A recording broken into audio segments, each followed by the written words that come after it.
everyone, this is Saber. Today is a special day for multiple reasons. For one, when this video gets published, it will be my birthday. Among other things, the Nintendo Switch came out this very day a couple of years ago. I won't be talking about that though. Instead, I'll be talking about the history of mains within the Super Smash Bros. Franchise. I will keep the focus on Ultimate and the previous installment though, as there's not much to tell before that. To keep things simple, I gravitated to Kirby in the first two games because I did enjoy the Kirby games. I did try out people like Samus, but being young and not too used to fighting games, I couldn't use her well. Didn't stop me from making MegaMan jokes though. When Brawl came around, I was so excited to play the game. Being a Kirby fan, I really wanted to try out Meta Knight. I liked him a lot. This is long before I had any idea of balance or tier lists though. I was simply having fun. I didn't know that Meta Knight was horribly broken until way later. I ended up feeling guilty about it and went to Pit instead. Learning to loop arrows forever was pretty fun, honestly. That was something I practiced a lot. Fast forward to Super Smash Bros. Or 3DS. Being a handheld junkie, I had glowy eyes. I finally had my dream Smash game, one that I can play on the go. I wouldn't need to get a Wii U, I could just bring my cartridge and 3DS and play that way. When it was being hyped up, they showed off the newcomers. I immediately dropped everything when MegaMan got announced. He's the one. There's my main. No questions asked. I've always been a big fan of MegaMan games. I do have quite the collection of MegaMan games spanning the different series. The irony of it all, though, is that I'm not familiar with the classic series, like, at all. I played bits of Mega Man 8, but that's about it. As much as I would have liked to play those games, my start was with Mega Man X5, and I continued through that Mega Man X6, X4, and X7. So I've been spoiled to the brand new movement options that get introduced. It would feel too weird by this point to go backwards for me. In any case, I was still using Mega Man. He was very comfortable for me to use. Smash 4 was the first game in the series where I actually wanted to learn the competitive scene, so I was invested in getting better with Mega Man. My search led me to a Mega Man Skype group before things got migrated to Discord. Sorry, I'm still sick. I was excited to learn things to get to better improve myself. When I had my first set of important questions to ask, things did not go as I had hoped. Turns out I was chatting with some bad eggs from the group, as my questions were met with shock, confusion, ridicule. I was not given advice. I was sarcastically asked how I was having issues against a specific character. Then they would just tell me to play someone else. Before I continue though, I don't want to harp on the Mega Man Discord. There are a great bunch of people, and I have a couple friends there. I simply got unlucky, and when I needed help one day, I found some unruly people that really sucked. I was upset. I was hurt. I looked to them for advice. As someone who was still learning things about the game, I didn't want to continue using Mega Man. I didn't want to continue being made fun of by those two bad eggs. I had to make a hard decision. A decision that I didn't want to make. I felt that I had to drop Mega Man, so I did. Regrettably so. I felt like I had lost a part of myself because I enjoyed the Mega Man games so much. I felt like it was a disservice to myself. I was also now without a main, so what was I to do? I decided to look at the other characters that I like to use for fun. Zelda? I just wasn't feeling it. Charizard? No, still not feeling it. Something felt off. Greninja? Really not feeling it. He's far too tactical for me. Palutena? No, she felt too slow to me at the time. My last option was Shulk. Who even was this guy? I've certainly never heard of him. All I know is that his trailer showed off his unique mechanics, and that makes him look fun. I guess I'll give him a try. It was then that I started off my new journey. A journey for my own Trumanado. I gave more attention to Shulk and decided that I would main him. I like his moves, I like how he feels in the Monado arts. It's a really cool thing to play with. After attempting to learn things on my own, I decided a few weeks later that I would try joining the Shulk Discord.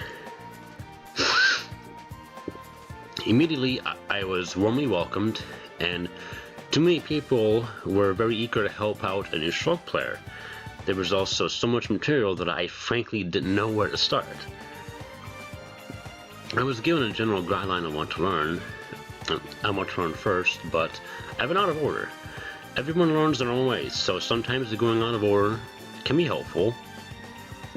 I should have followed the guidelines I was given though, as it would have helped in the long run. In any case, I was slowly making progress with improving my Shulk gameplay, so I figured it would be a good time to try going to some tournaments to see how I would do. I know I went to turn 4, but I used MegaMan at the time. Excuse me. This time I wanted to see if I can make any more progress with my Shulk.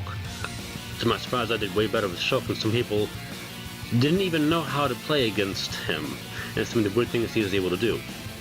It was fun, it was really nice. My confidence definitely went up, and I found a character that I felt very comfortable with. What took me a surprising amount of time to notice, though, is just how complicated Shulk is to use. I had essentially learned how to manage 6 different sets of combos. I had to count button presses in my head for keeping track of the Monado arts. I also had to keep track of how much time I had left on my arts. It wasn't always fun though. I had a few times where I was questioning my choices. I was really having issues against the higher tier characters, and I was clueless on what to do. I was honestly considered trying to pick up one of those characters so I would have things be easier for myself. I didn't want to do that though, as I feel like a cop-out. Those characters aren't any fun to me, so I don't want to make any of those my secondaries. My mentality was that if I was good enough with Shulk, I could play against anyone and still be victorious. It's just not every matchup will be good. Stressful even. I like to believe that with enough dedication it's possible to overcome any matchup. I've seen players do crazy things before, so that helps. Something I love is that even though I was clueless about Shulk at first, Smash Bros. Got me interested in where he came from. So I eventually got Xenoblade Chronicles so I could connect with Shulk better and grow history with him. That's a special quality a game like Smash Bros. Has. It creates a bridge to other games that you may not have heard of or may not have given a chance before. With Ultimate on the way, I'm excited about all the newcomers, but I was planning to stick with Shulk. I got a mighty big surprise. Everyone is here, plus more. What more can you even ask for by that point? I haven't played through all the games being represented by the Super Smash Bros. Series, but I'm genuinely happy for any of the newcomers that we get. The one that I was really psyched about, though, at the time was Simon Belmont. I'm a very big Castlevania fan myself, and I'm excited for the new Bloodstained game coming out later. I went through the motions from Smash 4, but instead of MegaMan, it was Simon. I was fully intending on playing all the new characters, though, in order to get a feel for how they play. Simon felt very comfortable and at home to control, as I was having a good time with him. I picked up on a couple killer setups early on as I noticed a couple things I could do. My friends I played with found it very annoying and difficult to kill me. It felt nice. I had a lot of fun with some of the other fighters as well. I dabbled in some Incineroar. That's a fun Pokemon to use. I really love that Alolan Whip. I was immediately drawn to Pichu as well because I like to use Pichu way back in Melee too. I of course had no knowledge of the metagame at all, or the Pichu was even purposely designed to be a bad character at the time though. Still didn't stop me from enjoying myself. Now, King K. Rool is just silly, I love it. I'm so glad that they brought him to the game finally. Now, as I continued trying out characters, there's one I spent an abnormally long amount of time with. One that I knew nothing about other than I see them in every game in the series they're a part of. No matter who I shuffled to, I would spend more matches as Ridley. For every one game I played with Simon, I would probably spend 10 or more so playing as Ridley. He's just so fun and free for me to control. Soon after, Simon fell out of favor. Did I hate Simon at all? Absolutely not, but I didn't like how Simon played. Sure, they felt natural, but his playstyle just didn't click with me. What's more is that his terrible mobility left me very uncomfortable and I desired more. Really had what I wanted. Speed, multiple jumps, a fairly distant recovery. As more time passed, I was only using Ridley and nobody else. I had my man and I didn't even know it.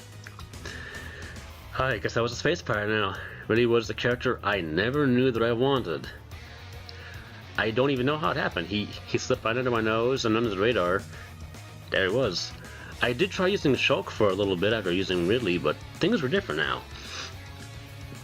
I couldn't control Shulk. His attacks got changed a little. One of the techniques I used frequently was still in, but largely useless. The physics that went to his airspeed and fall speed on the different arts threw me off. They made Shulk better, don't get me wrong. The only problem was, though, I was not accustomed to new Shulk. My brain saw Shulk in my hands, controlled him like I would in Smash 4. It didn't work. I couldn't do it. I spent so much time with Shulk that I was having difficulties adjusting to the changes. At least I could fall back in Ridley though, so I still had someone I could dedicate time to. Does this mean I'm dropping Shulk though? Absolutely not. I fully intend to make him a secondary thing, as I would need to pull a Kingdom Hearts and essentially start from scratch to be able to learn Shulk again. I need to treat him as a new character in a new game, not as a returning character, holding me back beforehand. I had no such issue with Ridley because he hasn't appeared until now. I had nothing to learn, so I wasn't shackled by old knowledge and habits. It would take me a bit of time to get over my new game sickness with Shulk. Ridley was something special though. I'd argue he's more special to me than Shulk was. Now, allow me to explain why. I had struggled to learn what it meant to play Smash for a long time. I was slowly trying to fix it, read what I can, watch guides, join relevant Discord servers. I was only to progress so far though. When Ultimate came out and really flew my way, everything changed. I was able to see things I haven't before. I was able to pick up on things that were working. Using Ridley was allowing me to teach myself how to get better. Now that sounds silly though, right? You play a game long enough as a certain character and you should realistically be able to start to teach yourself things after a while, right? Some of us aren't that lucky. Shulk is a rather complicated character, so the only real way I was able to teach myself anything is by watching guides on specific techniques or watch a montage. I wasn't able to pick up anything just by playing with him. I had to absorb my information from another source. But really, I would just play and figure things out as I go. If you'd watched from my beginning games as Ridley, I had very little idea of what I was doing. I just kind of did anything I could get away with. What happened was as I got better, I weeded out things that didn't work, and even turned a random killing option I like to use into a reliable mix-up. For the first time, I was entirely self-taught with my main. I didn't have to resort to looking up tips or advanced techniques or anything like that. That doesn't mean I didn't join the Discord server though. I just joined several weeks afterwards, only after I felt I had a decent handle on things. This is all nice, but it raises a couple of questions. If I was able to learn Ridley so easily, why wasn't I able to do all these things with Shulk? Why couldn't it have been just as easy? Well, for one, Shulk and Ridley are vastly different characters to begin with. Or, I think so anyways. The more I think about it, the more I'm having a lot of Shulk-related problems with Ridley. So perhaps how Ridley plays just comes more naturally to me than how Shulk plays. And the possibility is that Shulk helped pave the way for me to use Ridley. I'm not too sure, honestly. Everything I thought I was clueless about was being learned under the radar for myself. How's that even happen? Is there a name for learning anything like that specifically? I don't know. I pick up Ridley and things just made sense all of a sudden. In any case, with me now using Ridley, my interest in the Metroid games rose, as I don't really know anything about him other than what I saw in the other Smash games. I did play 2 Metroid games a few years ago, though, which were the 2 Game Boy Advance titles in the series. Metroid Zero Mission and Metroid Fusion. That does mean I have been doing a little bit of zipping around the timeline, but I do fully intend to play the rest of the Metroid games, though, so I can learn to appreciate Ridley and Samus a lot more. This does mean I will be attempting to learn Dark Samus as well, less for matchup coverage and more because I like how it moves. Dark Samus is a special Metroid that decided to steal one of Samus' suits and model itself according to her likeness. The main bit difference that draws me to it is that Dark Samus' movements are ghost-like, ethereal, strange even. All those things are right up my alley. And it helps that the word Phantom is in my name, so there's that. You can bet this makes me excited to see what it'd be like to see in the Metroid Prime games. Does this mean that my Shulk is dead though? No, far from it. He's sleeping for now. Sleeping until it's time for me to pick him up again. What about my MegaMan? Will he be rescued from the scrap heap? I'm not sure. I can try and see how it feels, but I won't be making any promises to myself. The best thing I can say is that maybe using Dark Samus will make it slightly easier for me to pick up MegaMan again. If I'm lucky, I can bring them all back. Until they come back, we'll be putting in work for them all. But what I really love though is that I didn't find my main. My main found me. To anyone having issues finding a main, I highly suggest you just poke around with the different characters, see if anything clicks.